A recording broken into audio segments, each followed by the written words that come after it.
చొప్పదండి మండలంలోని రుక్మాపూర్ సైనిక పాఠశాలలో ఇంటర్మీడియట్ విద్యార్థులు 10వ తరగతి విద్యార్థులను గురువారం రాత్రి కొట్టిన ఘటన ఆలస్యంగా వెలుగులోకి వచ్చింది. విషయం తెలుసుకున్న బాధిత విద్యార్థుల తల్లిదండ్రులు పాఠశాలకు చేరుకొని శుక్రవారం ఆందోళన చేపట్టారు. గురువారం రాత్రి కొందరు ఇంటర్మీడియట్ విద్యార్థులు 4 10వ తరగతి విద్యార్థులను కర్రలతో కొట్టి తీవ్రంగా గాయపరిచారు. ఈ ఘటనలో కొంతమందికి కాళ్లకు, వెన్నుముక భాగాల్లో తీవ్ర గాయాలయ్యాయి. 10వ తరగతి విద్యార్థులు స్థానిక అధికారుల దృష్టికి తీసుకెళ్లగా అదే రాత్రి మరోసారి కొట్టారు. ఈ ఘటనలో గాయపడిన వారికి కరీంనగర్ ఆసుపత్రికి తరలించి చికిత్స చేయించారు. ఈ ఘటనపై పలువురు విద్యార్థుల తల్లిదండ్రులకు తెలియజేయడంతో వారు చేరుకొని పాఠశాల ఉపాధ్యాయులతో వాగ్వాదానికి దిగారు. గతంలోనూ ఇలాంటి ఘటనలు చోటు చేసుకున్నాయని ఆవేదన వ్యక్తం చేశారు.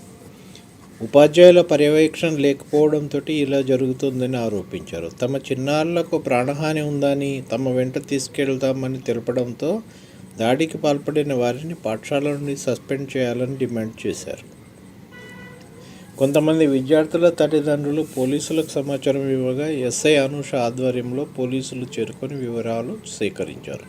ఇదే సమయంలో దాడికి పాల్పడిన వారిపై చర్యలు తీసుకుంటామని ప్రధానాచార్యులు తెలిపినా తల్లిదండ్రులు శాంతించలేదు.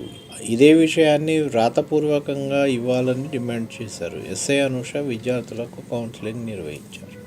మరి విద్యార్థుల మధ్య ఏమైందో తీసుకోవాలి, ఎందుకని అట్లా కొట్టుకున్నారో ఆ దిశలో దర్యాప్తు చేయాలి. ఏదైనా కూడా విద్యార్థులను రేపటి తరం కాబట్టి ఇద్దరిని కాపాడాలి. కొట్టినోళ్ళు తర్వాత దెబ్బలు తిన్నోళ్ళు ఇద్దరు దేశానికి ఇంపార్టెంటే. వాళ్ళ మధ్య స్నేహభావాన్ని పెంపొందించడానికి పాఠశాలలో సరైన వాతావరణం కల్పించాలి. పర్యవేక్షణ ఉండాలి. ఏదైనా లొల్లి వస్తే వెంటనే దాన్ని తగ్గించే వ్యవస్థ ఉండాలి. అక్కడ కొట్లాడుకుంటుంటే మరి అక్కడ ఉన్న వార్డెన్స్ వాళ్ళంతా ఏం చేస్తున్నారు చూడాలి కదా.